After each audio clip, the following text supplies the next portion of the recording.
안녕하세요. 금일 세미나 주제는 타임 시리즈 레프레젠테이션 러닝 이란 주제입니다.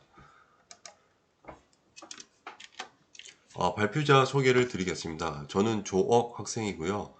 현재 데이터 마이닝 앤 퀄리티 애널리틱스 랩의 김성봉 교수님 지도하에 석박사 통합 과정에 있습니다.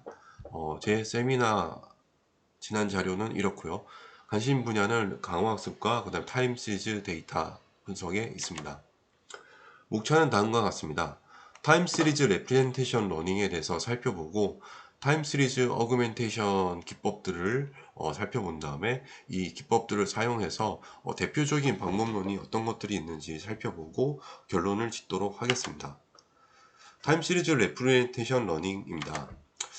시계열 데이터라 함은 이제 빅데이터나 이제 IoT, SNS 등 다양한 이제 시계열 데이터들이 이제 아주 빠른 속도로 생산되고 있는데요. 헬스케어, 장비상 탐지, 보안, 금융, 게임, 재난 예측 등 다양한 어플리케이션들이 존재함으로써 중요성이 증대가 되고 있는데요. 시계열 데이터는 다음과 같은 특성이 있습니다. 우선은 어떤 세부적인 데이터가 아니라 글로벌적으로 봤을 때 큰 흐름을 보이는 어떤 경향 정보로 추세라는 특성이 있고요. 추세를 가지고요. 그 다음에 특정한 기간마다 어떤 패턴을 가지고 반복되는 특성이 있어서 계절성이 있다라고 합니다. 그리고 추세나 계절성 등으로 설명되지 않는 노이즈 데이터로 있다라고 해서 랜덤이라고 해서 세 가지 특성을 가지고 있고, 정상성이라고 해서 시계열이 이제 그 데이터가 분포에 따라서 시간에 따라 불변하다고 이제 가정을 하고 시계열 분석에 진행하는 게 있습니다. 그리고 이제 일반 데이터와 다르게 우리가 이제 보통 X와 Y가 이제 상관관계가 있다라고 하면 시계열 데이터는 이전 시점과 이후 시점과의 상관관계가 그 X 안에도 있다라는 것입니다. 그리고 단별량 데이터 또 어렵지만은 다별량 데이터로 갔을 경우에는 더 복잡하고 어려워지는 문제가 될 수 있습니다. 그리고 이제 이 특징이 시계열 데이터 생성은 아주 쉬운 반면에 도메인 전문가의 오랜 시간과 노력이 이제 필요합니다. 라벨링을 할 때는요. 그래서 라벨링 정보는 상대적으로 많이 적은 편이고, 이 라벨링 비용조차도 이미지나 텍스트 데이터보다 많이 큽니다. 그리고 이 라벨링 회사에서도 보통 서비스가 이제 이미지나 텍스트에만 집중하지 고차원 시계열 데이터에 대한 지원은 어렵다고 볼 수 있습니다. 그러면 이 라벨링이 많이 부족하기 때문에 레프리젠테이션 러닝이 시계열 데이터는 더 좀 중요할 수 있는데요. 이 레프리젠테이션 러닝이라는 것을 설명을 드리겠습니다.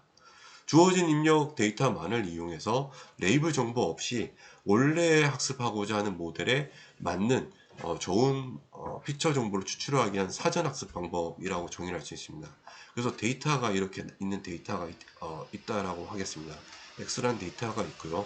어떤 모델이 있는데 이 모델을 우선 사전 학습으로 어떤 수도 레이블 G를 생성을 하고, 이를 이제 X와 G의 지도 학습 모델 방식대로 학습을 진행을 합니다.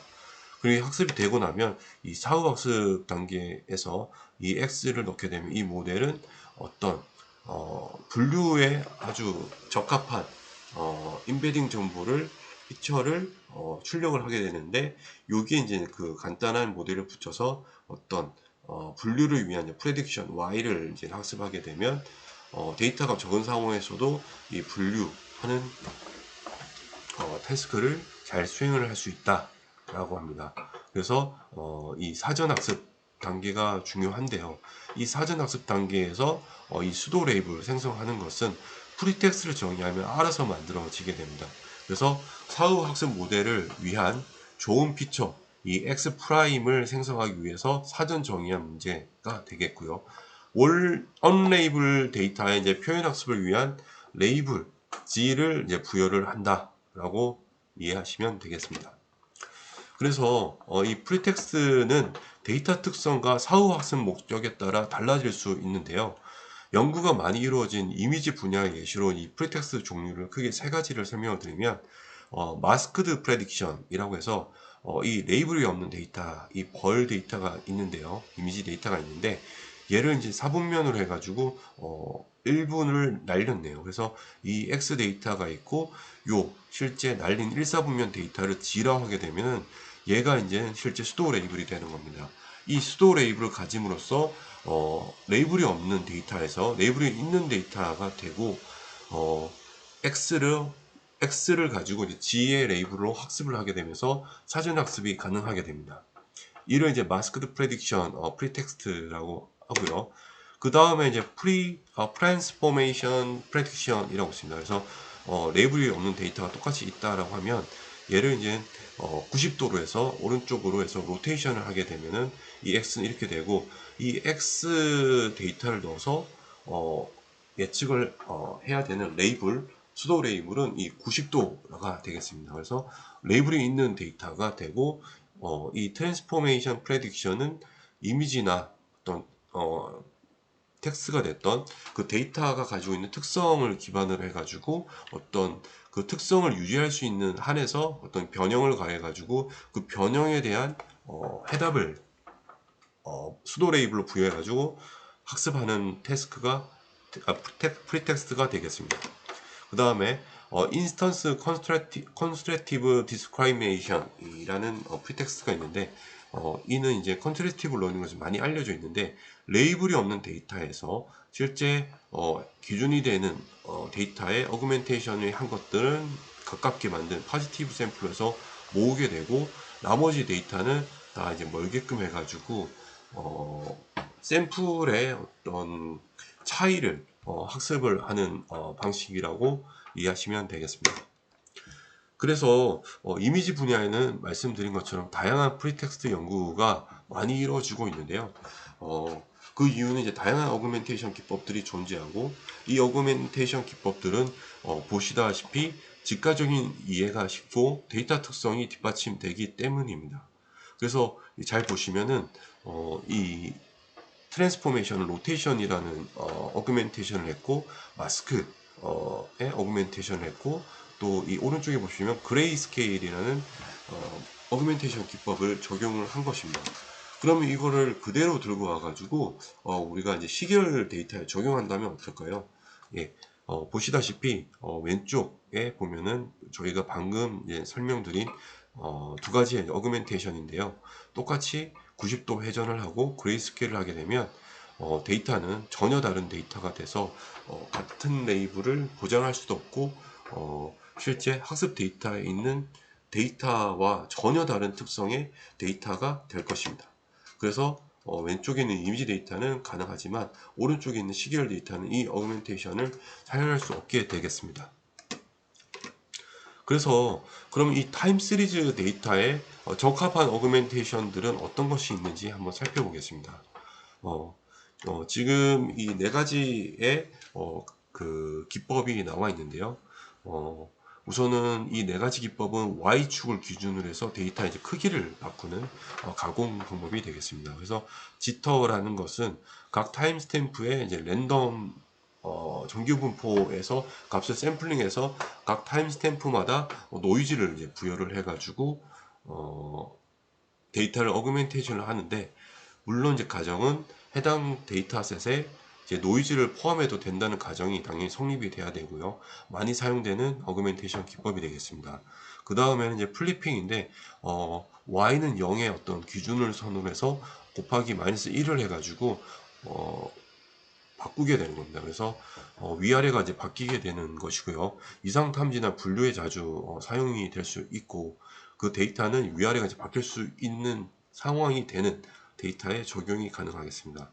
그 다음에 스케일링이라는 방법이 있는데 이제 평균이 1이고 그 다음에 시그마 제곱의 어떤 정규분포에서 값을 샘플링을 해서 그거에 맞게 이제 실제 데이터를 스케일을 조절하게 되는 기법입니다. 그다음 매그니튜드 워핑은 어떤 변화가 적은 구간에 상승과 하락에 대한 그 좀 변화를 만들어내는 방법이 되겠고 이를 만들어내기 위해서는 하이퍼 파라미터가 한 2개 정도 필요하다라고 합니다. 그 다음에 이제 또 X축 기준으로 해서 이 타임축을 기준으로 해서 어그멘테이션 하는 방법이 있는데 이는 좀 많이 사용은 안 되는 것 같습니다. 그래서 또 보게 된다면 퍼뮤테이션 같은 경우에는 이렇게 M개의 세그먼트 원래 데이터에서 예시로는 3개의 세그먼트를 나눈 다음에 1, 2, 3으로 되어 있는 거를 3, 2, 1 이런 식으로 해서 퍼뮤테이션을 진행한 다음에 가공을 하는 방법이 되겠고, 센서 데이터 분류에 사용되는 가공 방법이라고 합니다. 그 다음에 이제 윈도우 슬라이싱이라고 해서 이것은 이제 이미지 쪽에서 크로핑과 동일한 기법으로 윈도우즈 사이즈만큼 샘플을 이제 잘라내는 가공 기법이고요. 그 다음에 타임 warping은 이제 시간축을 이제 왜곡을 시키는데 특수한 케이스로 이제 자주 사용되는 게 윈도우 warping입니다. 그래서 어떤 특정 윈도우에는 이렇게 곱하기 2를 해주고 어떤 특정 구간에는 2분의 1배를 처리를 하는 그런 어그멘테이션 기법이 되겠는데요. 여기서 이제 설명드린 어그멘테이션 기법은 아래 논문에서 실제 적용한 논문과 레퍼런스가 다 있기 때문에 참조하길 바랍니다. 그래서 이 시계열 데이터 특성에 적합한 어그멘테이션 기법들에 대해서 좀 알아봤는데, 이걸 이제 적용할 때도 각 어그멘테이션 기법들이 파라미터들이 다 있기 때문에 아주 세심하게 적용이 필요합니다. 왜냐하면 이제는 정상성, 계절성, 트렌드, 그 다음에 시간에 따라 데이터 특성 분포가 바뀌는 그런 점들을 감안해서 적용을 해야 된다라는 겁니다. 그리고 이 시계열 분류 모델 중에서 대표 모델이 LSMFC라는 모델이 있는데, 이 가공 데이터를 사용을 했을 경우 정확도가 떨어진다라고 해서 좀 이 데이터 오그멘테이션의 쉽지 않음을 볼 수 있는 논문 결과도 있어서 첨부를 했는데, 이 논이라고 되어 있는 부분을 보시면 81.54 정도 나오는 것이 지터링부터 해서 로테이션, 스케일링, 그 다음에 슬라이싱 같은 걸 적용했음에도 성능이 한 1%, 많게는 3% 정도 떨어지는 애큐러시 결과를 확인할 수가 있어서 적용에는 상당한 이제 세심한 주의가 필요하다라는 것을 인지할 수 있었습니다. 그러면 이제 이 어그멘테이션 기법을 이용해서 좀 구체적인 좀 대표하는 그런 메서드, 방법론을 설명을 드리도록 하겠습니다. 그래서 방금 이제 설명드린 것처럼 종류가 있는데, 우선 마스크드 프레딕션 쪽으로 해서 이미지 분야와 마찬가지로 결측치를 찾는 프리텍스트 방법이 있어서 하나의 종류로 이제 정리가 되는데요. 마스킹 전략을 데이터의 특성에 따라서 잘 수립할 필요가 있다라는 겁니다. 얼만큼, 언제, 어디에 마스크 예측을 위해서는 어떤 데이터를 넣어야 되는지에 대한 것들을 잘 정의가 돼야 되고요. 너무 많은 마스킹은 추론이 불가능할 것이고, 또 너무 적은 마스킹은 쉬운 문제로 전락하게 됩니다. 그래서 전략을 잘 수립을 해서 타임 시리즈에 적용한 TST라는 논문이 있고, 뒤에서 다루도록 하겠습니다.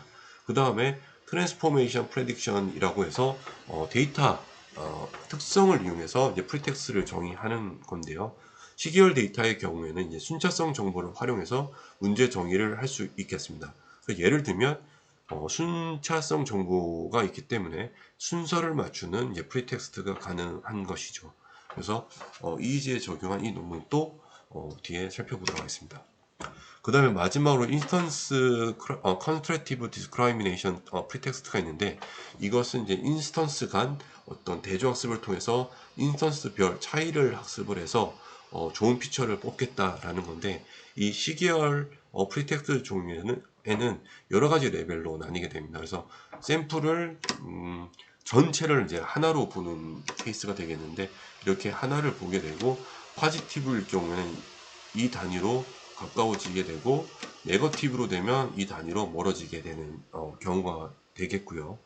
그 다음에 이제 샘플 내에 일정 구간, 서브 샘플을 구해서 그걸 하나의 단위로 바라보고 차이를 이제 학습을 하는 경우가 되겠습니다.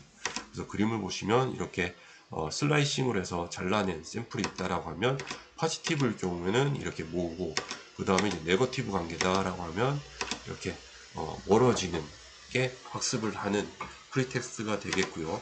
그 다음에 이제 타임 스탬프, 아주 세밀하게 보는 경우가 되겠습니다. 그래서 이렇게 타임 축을 해서 하나의 타임 스탬프가 단위가 되고, 그리고 포지티브일 경우는 이렇게 모으고 타임 스탬프 기준으로요. 그 다음에 네거티브일 경우에는 서로 이렇게 멀어지게끔 하는 학습 방법으로 TS2 맥이라는 논문이 있는데, 이걸 뒤에는 자세히 좀 다루도록 하겠습니다. 그래서 지금 방금 말씀드린 5가지 종류의 프리텍스트를 하나씩 설명을 드리면, 첫 번째 마스크드 프레딕션 프리텍스트라고 해서 트랜스포머 기반의 인코더를 사용해서 다별량 시계열 데이터의 결측치를 임의로 만들고요. 이를 이제 예측하는 프리텍스트 기법을 이제 제안을 했는데요. 우선 이 마스킹 전략이 자세히 잘 수립이 돼야 된다라고 했는데, 이 해당 논문에서는 마르코브 체인의 어떤 상태 변환 확률에 따르도록 마스킹 전략을 취했고요. 그래서 그림에 보시다시피 입력 데이터의 마스킹을 채널별 별도 마스킹을 처리하고 트랜스포머를 통과를 해서 나온 데이터와 그 다음에 실제 마스킹을 하기 전에 실제 임퓨테이션을 하지 안 하고 미싱 데이터가 없는 데이터와의 MSE 로스를 해서 학습을 하는 사전 학습을 진행을 하는 구조입니다. 그리고 다른 논문에는 없었던데, 이 논문에서 이제 사후 학습으로 결측치를 이제 채우는 사후 학습을 예시로 보여주고 있습니다. 심지어 이제 다별량 데이터로 해서 다별량에 있는 데이터들을 잘 채워서 강건하게 만들었다라는 예시를 같이 보여주고 있습니다. 그 다음으로 이제 트랜스포메이션 프레딕션 테스트 프리텍스트가 있는데요.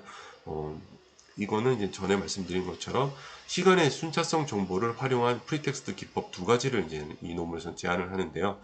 EEG 데이터셋에 최초로 적용을 했고, EEG 데이터를 다루는 레프레젠테이션 러닝 쪽에서 많은 인용을 하고 있습니다. 그래서 첫 번째는 렐러티브 포지셔닝이라고 해서 어떤 기준이 있으면 가까운 것을 이제 파지티브, 거리가 있는 것을 이제 네거티브로 둔 다음에 파지티브를 1, 그 다음 네거티브를 마이너스 1로 해가지고 학습을 하게 하는 프리텍스가 있고요. 그 다음에 이제 두 번째도 마찬가지로 순차성 정보를 활용하는데 어떤 슬라이싱을 해서 3개의 샘플을 뽑은 다음에 이를 이제 순서를 맞추는 프리텍스를 수행을 합니다. 그래서 예시와 같이 1, 2, 3이라고 예측을 하게 되면 이제 1의 어떤 1의 값으로 받고요. 그 다음에 순서를 잘못 맞출 경우에는 배드로 해서 마이너스 1로 해서 값을 주게 되는 서 학습을 하게 되는 것입니다. 그 다음에 이제는 이제 인스턴스 컨트래스티브 디스크라미네이션 프리텍스트가 되는데, 이제 전체 샘플 전체로 보는 이제 케이스가 되겠습니다. 적용 데이터는 이제 EEG 데이터가 되는데, 이 EEG 데이터는 노이즈가 많고 해석이 좀 어려워서 머신러닝에 적합하지 않은 데이터인데, 심지어 공개된 데이터 셋들은 많이 있지만 이 데이터도 각각 이제 채널 수도 다르고, 그 다음에 이제 샘플링 한 비율도 다르고, 그 다음에 탐지했던 센서 존도 다른 경우가 많다라고 합니다. 그래서 이런 데이터들을 여기서는 이 논문에서는 잘 정제를 했는데요. 뒤에 이제 설명을 드리는 걸로 하고, 이 사용한 프리텍스트는 인스턴스의 이제 디스크라미네이션을 위해서 이미지 쪽에서 자주 사용하는 심클리어라는 대표적인 대조학습을 사용을 했고요. 샘플 전체에 대한 차이를 학습을 함으로 분류에만 적합하게 되는 사전학습이 되겠습니다. 그리고 특징으로 이제 EEG 전문가의 도움을 받아가지고 전처리 및 EEG에 적합한 어그멘테이션 기법을 이제 제안을 하고 있고요. 채널 차분 조합으로 해서 3개의 채널이라고 하면 3 곱하기 2 해서 6개의 개수로 늘려서 샘플 효율을 증대했다라고 합니다. 그 다음에 이제 이 데이터에서 자주 사용되는 메디컬 태스크가 있는데, 그걸 3개에 대해서 이제 좋은 성능을 얻었다라는 걸 예를 들고 있고요. 그 다음에 제일 좀 신선했던 것은 서로 출처가 다른 6가지의 데이터셋을 하나의 모델의 사전 학습을 해서 성능을 많이 향상시켰다라는 특징을 가지고 있습니다. 그래서 구조를 보면은 채널 차분 데이터를 활용을 하는 부분이 여기와 같습니다. 그래서 실제 3개의 채널이 차분 데이터를 이용해서 6개의 데이터로 늘어나게 되고요. 그 다음에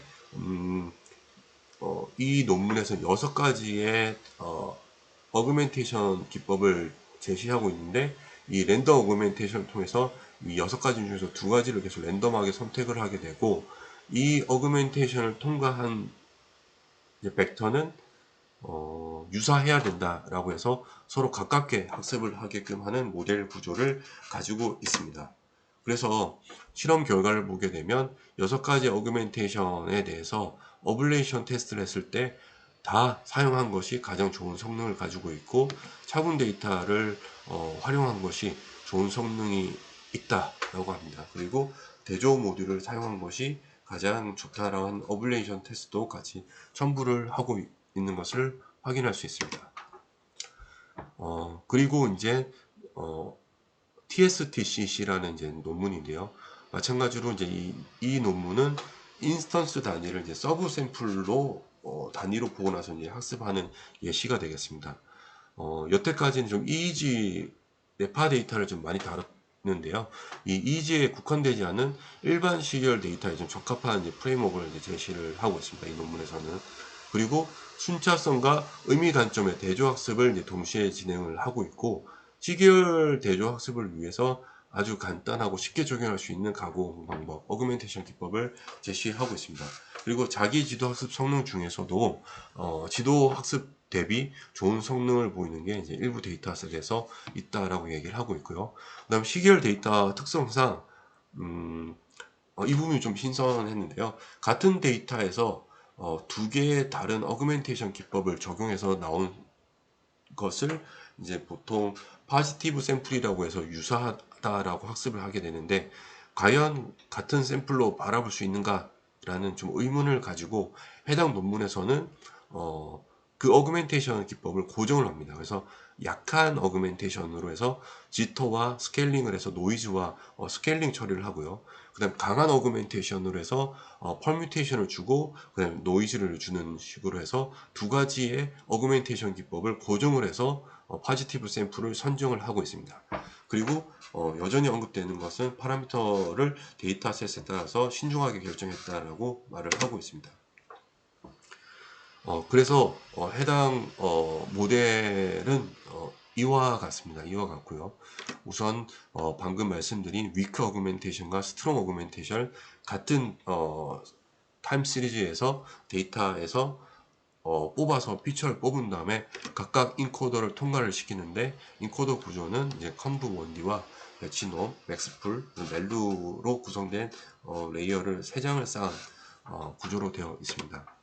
그래서 실제 부분 샘플을 취해서 트랜스포머 모델을 통과해서 나온 컨텍스트 벡터를 이용을 해서 나온 벡터가 미래 시점에 벡터를 잘 예측하게끔 하는 템포럴 컨트래스팅 대조 학습을 진행을 하고요.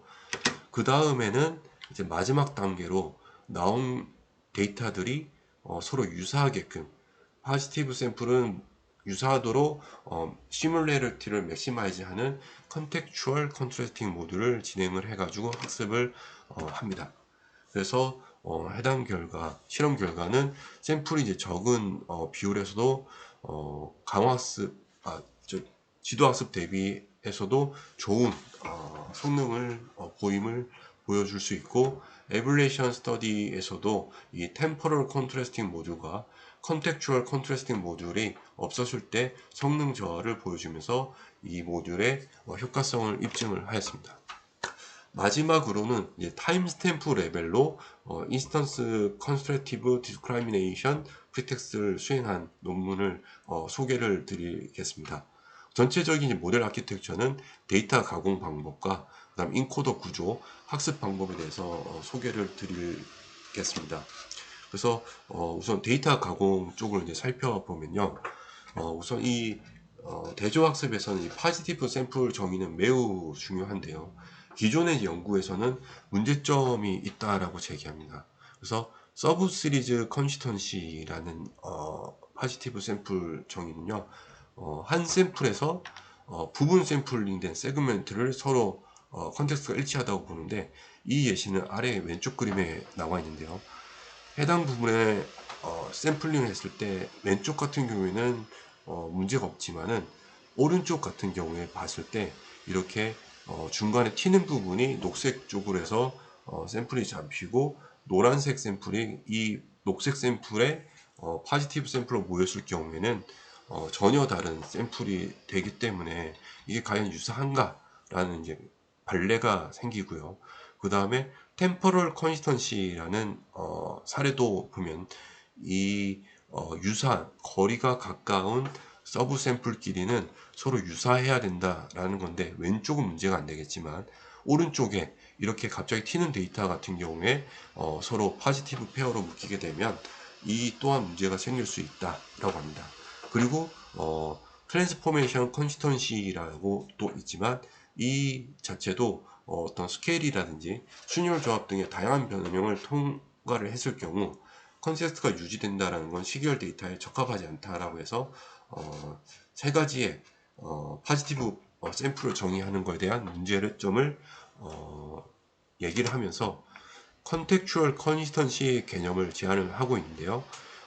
이는 이제 시계열 데이터 특성의 중요한 점인 이제 이 X축에 대한 변경을 없게 하고, 각각 이 타임 스탬프마다 강건한 학습된 피처를 향상시키도록 이제 유도 가능하다라고 합니다. 그리고 위치 불변한 피처를 배우게 하고 이걸 학습하는 중간에 붕괴가 될 수 있는 위험을 막는다라고 합니다.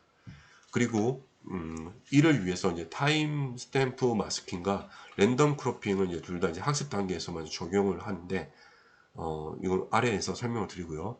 그리고 같은 이제 타임스탬프의 인베딩 벡터를 이 어그멘테이션을 각각을 취해서 포지티브 샘플로 이제 구성을 하고, 그 다음에 타임스탬프 레벨로 해서 마스킹을 이제 처리를 한 다음에 입력 데이터에 크로핑 적용을 해서 새로운 컨텍스트를 생성을 해서 대조 학습을 한다라는 겁니다. 그래서 이 그림으로 보면 좀 더 이해가 쉬운데요. 이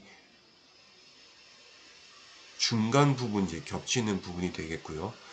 타임스탬프 마스킹을 해가지고 타임스탬프 단위로 해서 베르누이 분표로 샘플링을 해가지고 0.5 이하면은 마스킹을 안 하고 0.5 이상일 경우에는 이렇게 마스킹 처리를 해가지고 마스크를 다 씌운 다음에, 그 다음에 이 데이터를 이제 랜덤 크로핑이라고 해서 샘플을 이제 이 겹치게끔 만들어 가지고 겹치는 부분이 생기도록 해서 이 대조 학습이 가능하도록 데이터 가공을 하는 부분이 있다라고 설명을 드리겠습니다. 그 다음에는 이제 인코더 학습 방법인데요. 인코더는 이제 3개의 모듈로 구성이 되어 있습니다. 그래서 인풋 프로젝션 레이어와 타임스탬프 마스킹 모듈, 다일레이트 컨버션인데, 각각 설명드리면 우선은 인풋 프로젝션 레이어는 잠재 벡터를 생성을 하고, 그 다음에 타임스탬프 마스킹 모듈은 이제 그 랜덤 선택된 타임스탬프들의 이제 마스킹을 이제 처리를 합니다. 근데 이제 이거를 이제 인풋 프로젝션을 해서 잠재 벡터 상에서 마스킹 처리를 한다고 하는데, 이유는 단순하게 원래 데이터에 이제 마스킹 토큰이 포함이 될 수 있기 때문이라고 논문에서 언급이 되어 있고요.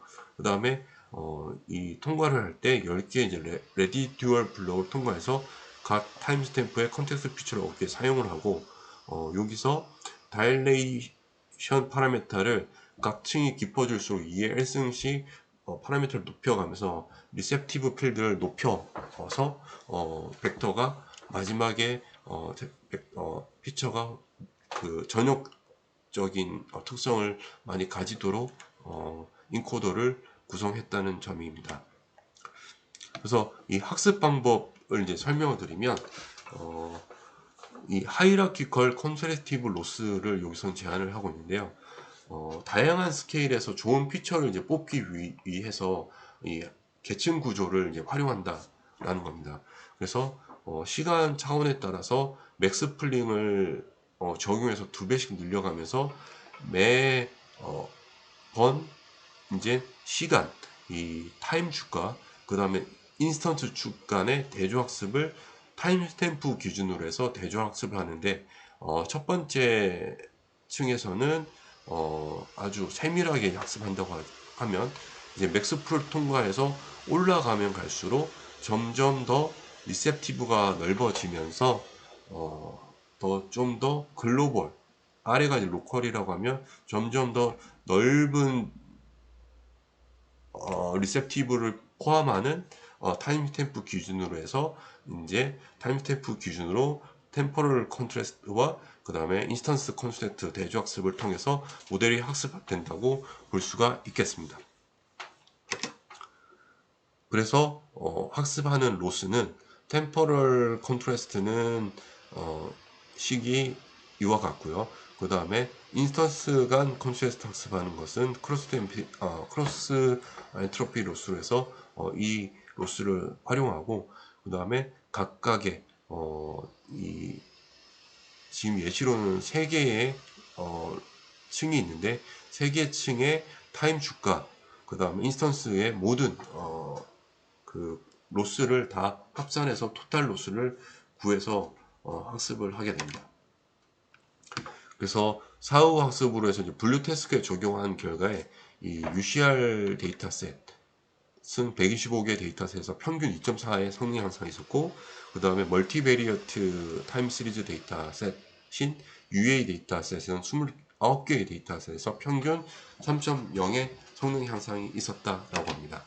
그리고 마찬가지로 어블레이션 스터디를 통해서 각 모듈의 필요성을 입증해서 컨트라스트에 대한 각각의 그 어블레이션 스터디와, 그 다음에 크로핑과 마스킹 해서 데이터 가공한 부분도 실제로 다 테스트를 해봤고, 그 다음에 어그멘테이션도 지터, 스케일, 퍼뮤테이션을 사용한 거에 대한 것도 어그멘테이션을 진행해서 각각의 컴포넌트들이 무조건 필요하다라는 것을 다 보여주고 있습니다.